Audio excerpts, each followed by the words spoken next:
guys हामी अब सैरुमको ओह्रालो झर्दैछ हुस्सु चाहिँ लाग्यो भएर त्यति राम्रो चाहिँ भ्यू चाहिँ होइन त्यही भएर हामी झर्दैछौँ म चाहिँ झर्दैछु अरू त आउँदै होला कहाँ पुग्यो थाहा छैन यस म चाहिँ अब ओह्रालो झर्दैछु बस्दा बस्दा वाक्कै देखाइसक्यो कति बस्नु हो त्यो कहिले हेरेर डाँडै हो डाँडा पनि कति हेर्नु भने नि डाँडामा नि मान्छे यता डाँडामा हेऱ्यो नि मान्छे छ यो चाहिँ चौतारा जस्तै के यसो बसेर चिया खाने मान्छेहरू कोही खच्चड चढेर आइरहेछ मान्छेहरू कोही खच्चड चढेर आउने कोही रमाइलो भइरहेको छ यता अघि त हुसु ड्याममा पऱ्यो भएर त्यति त्यो भएको थिएन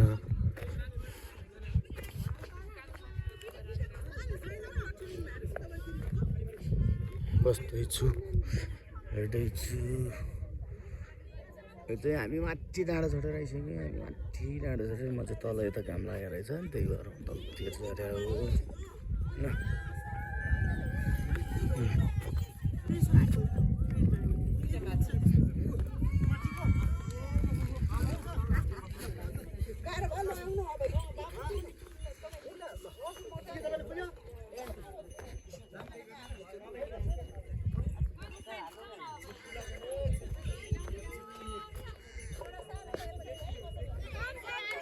होइन तोरी चाहिँ डिटी छाडेको थियो त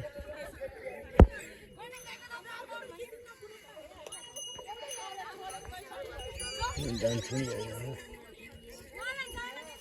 तोरी चढेर आउने हुन्छ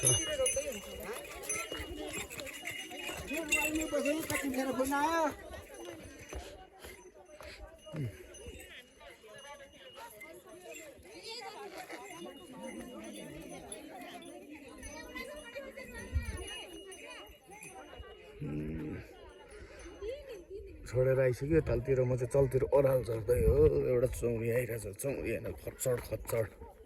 खच्चड हो यो यतातिर घोडा भन्छ रहेछ अब ओह्रालो झरौँ बिस्तारै झरौँ अब जाने हो तलतिर अब भोक त लागेको छैन बस्दा बस्दा वाक्क आएर म निक्लिया हो उनीहरू आउँदैछन् ग्रुप चाहिँ बिस्तारै अब घुम्न आएका अब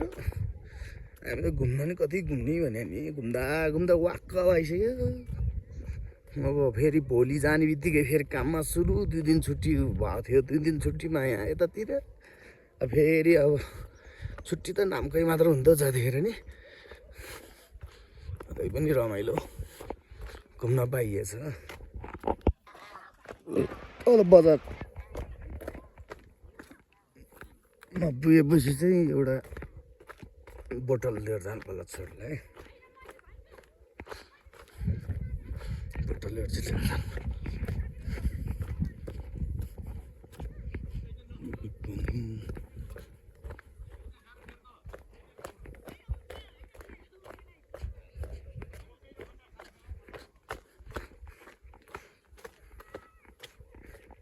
साइलेन्टको डाँडा यही हो अब म त बाटो छु चाहिँ गर्नुपर्छ कि साइलेन्टको बाटोमा हिँड्दाखेरि चाहिँ बाटो चाहिँ याद गर्नुपर्छ बाटो सबै कच्ची छ बाटो चाहिँ कुनै ठाउँमा चिप्लो हिलो यता ढुङ्गै ढुङ्गा हो बढी जस्तो चाहिँ तर हिलो चिप्लो पनि छ बाटो चाहिँ सबै एकै नासको त के बाटो नि खचड पनि आउँदैछ यो पछि आउँदैछ बाटो चाहिँ यस्तै हो त्यस्तो अहिलेसम्म चिप्लिएको त छैन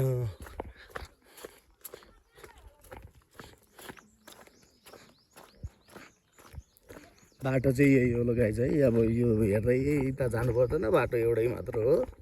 अब यतै जुरे ढुङ्गा महादेव कालापानी सैलुन भन्ने ठाउँको बोर्ड पनि देखाइदिन्छु म तपाईँलाई अहिले पुग्नु पाउनु लाग्यो त्यो ठाउँ पनि तर हामी चाहिँ उकालो चढ्दा त अलिकति स्वास्न फ्याफा हुन्छ अलिकति बनाउनु पनि गाह्रो हुन्छ त्यही कारणले गर्दा पनि यहाँ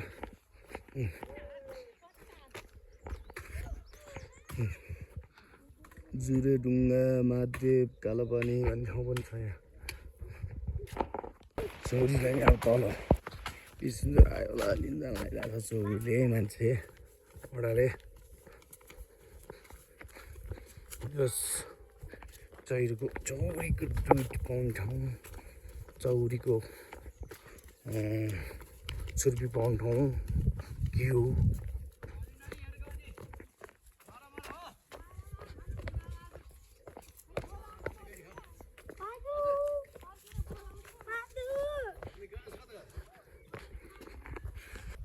भीमसेन दरबार नाम भीमसेन दरबार नाम रहेछ त्यो चाहिँ अब यो भत्क्या होला पहिला दरबार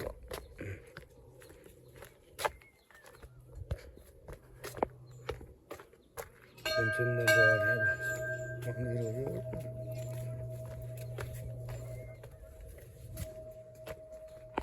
यहीँ चढिरहेको छ ल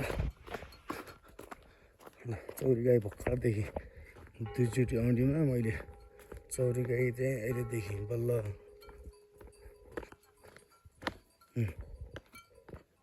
एउटा यता छ एउटा उता तल छ चौरी गाई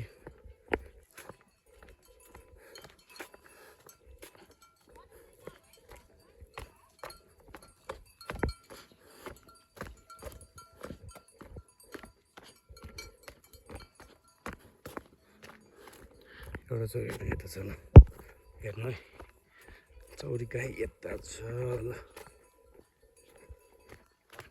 यस्तो जङ्गलको बाटो हिँड्नुपर्छ उकालो है हामी चाहिँ त बिहानै आउँछ अँध्यारोमै चढ्यो यो बाटो त अँध्यारोमै हामी सरङरङ चढ्यो उकालो चढ्यो अहिले चाहिँ अब चढ्दै चढ्नलाई त त्यति समय नै लाग्दैन आरामले बसी जाने हो हामी चाहिँ त्यही हो यस्तै त हो नि रमाइलै भइरहेछ